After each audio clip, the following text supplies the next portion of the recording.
Aujourd'hui, on va écouter le témoignage de ce monsieur qui explique qu'il a voulu se défendre d'un mec qui l'a attaqué. Et le mec a été jugé pour s'être défendu d'une agression. On va écouter ça. Eh ben, les dealers, ils voulaient dealer sur la place du village. Et moi, je leur ai dit à mon restaurant, là. Donc, pas sur ma terrasse. Bon, moi, je me suis fait éclater. Hein. Moi, je suis pas un bon boxeur, donc voilà. Et puis, le lendemain, ça tire un pistolet à plomb sur la vitrine, avec ma grand-mère. Puis après, ils ont attaqué carrément le commerce quand on a voulu se défendre. Je suis passé en jugement il y a 7 ou 8 ans. Et ben, c'était moi et mon oncle les méchants. Mais non. Ben, si. Ben, on était deux blancs du village. Donc voilà, ça n'a pas plu qu'on se défende, c'est interdit. Bon, après j'ai sorti le 12 aussi. Mais bon, j'ai pas tiré, le 12 il était vide, c'était le vieux fusil à mon grand-père qu'en plus ils ont détruit. Mais bon, quand j'ai vu mon oncle au milieu de 10 bonhommes en train de se faire jeter des chaises et des barrières dessus, à un moment il fallait bien faire quelque chose. Puis c'était nous les méchants. Passé 48 heures garde à vue, jugement, etc. etc. Eh ben les...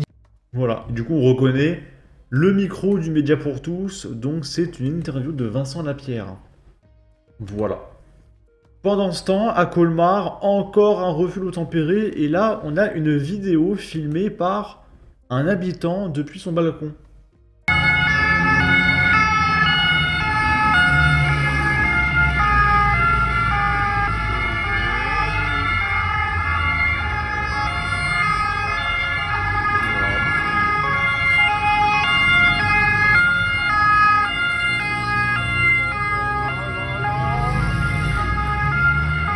Et là, hop, petit accident, il s'est vautré sur la voiture et il va s'enfuir à pied.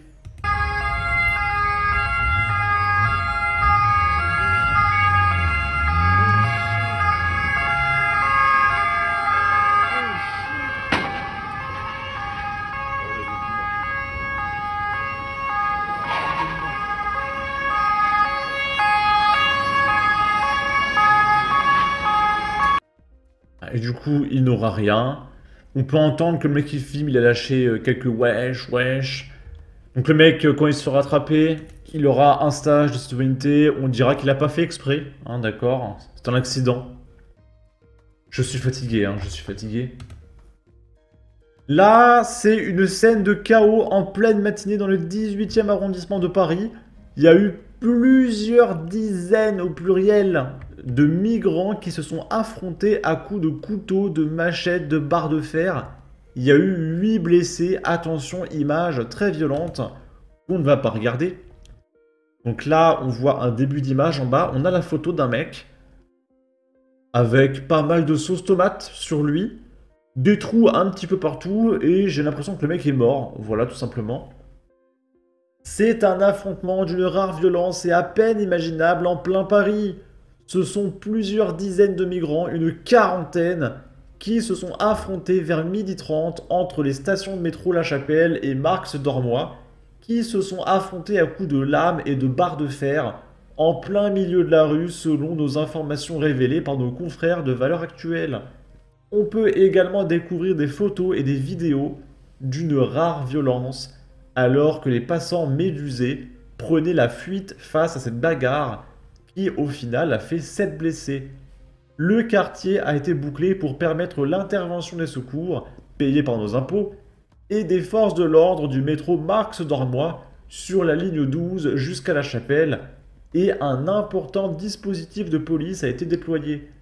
Un témoin de la RIX, c'est une RIX, raconte à nos confrères du Parisien que vers 10h30, on a vu un attroupement d'une quarantaine de personnes, des Afghans, devant une boutique de téléphonie de la rue Marx-Dormois. Et c'est bizarre parce qu'il n'y a aucun problème avec les Afghans.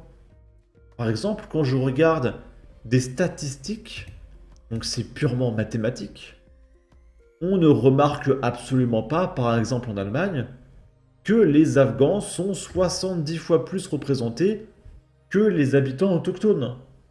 Ces stats n'existent pas. C'est une invention d'extrême droite.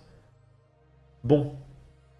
Une bagarre a commencé et plusieurs d'entre eux sont partis avant de revenir avec des couteaux et des machettes. Un autre riverain décrit un homme au sol se faire frapper par 4 ou 5 mecs qui a perdu beaucoup de sang.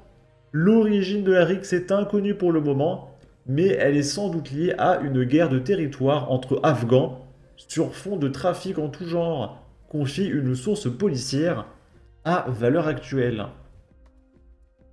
Là, on est à Metz. Il y a une nana qui s'est faite pointer. Et en réaction à ça, il y a le maire qui veut créer des places de parking réservées aux femmes pour lutter contre l'insécurité. C'est-à-dire que pour protéger les femmes, le mec va mettre un panneau pour indiquer aux agresseurs où sont les femmes. Alors ça, c'est fantastique.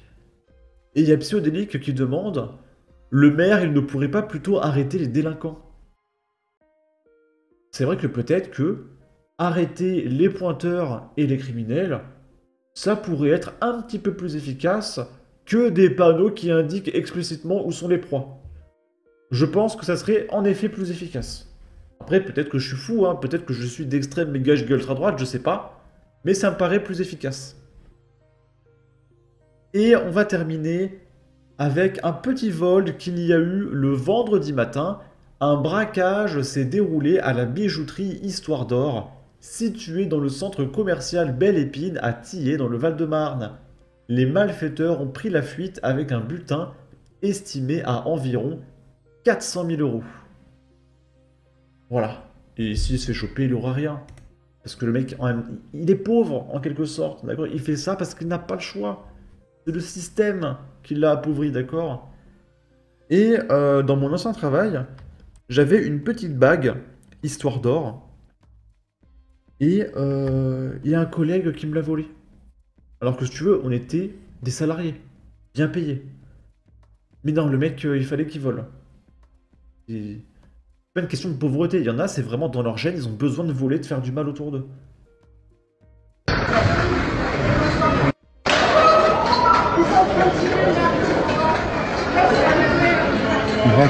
Et donc là, on peut voir les deux voleurs qui se baladent en plein milieu du centre commercial, cagoulés, à côté du manège pour enfants. Braquage.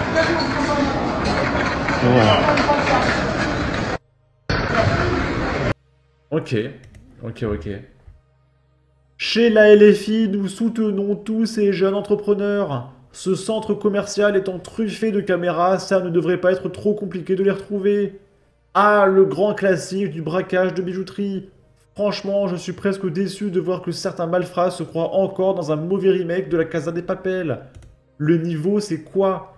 4 types encagoulés, des armes à feu et hop, ils s'imaginent qu'ils sont les rois du monde, après avoir raflé des babioles chez Histoire d'Or. 400 000 euros, vraiment? Mais bon, on les laisse savourer leur moment de gloire. En attendant, entre le service de police qui ne tarde jamais à remonter la trace de ce genre de génie, et le fait que ces bijoux se retrouvent au fond d'un sac à main Louis Vuitton contrefait dans une cité, je leur donne grand max quelques jours avant de finir en garde à vue. Bon courage les gars, parce que le jeu du chat et de la souris, c'est loin d'être gagné pour vous. Ok. En tout cas, n'hésitez pas à donner votre avis, votre opinion, à partager, liker, commenter, ça aidera au référencement de la vidéo sur YouTube. Abonnez-vous, suivez-moi sur Twitter, prenez soin de vous, salut!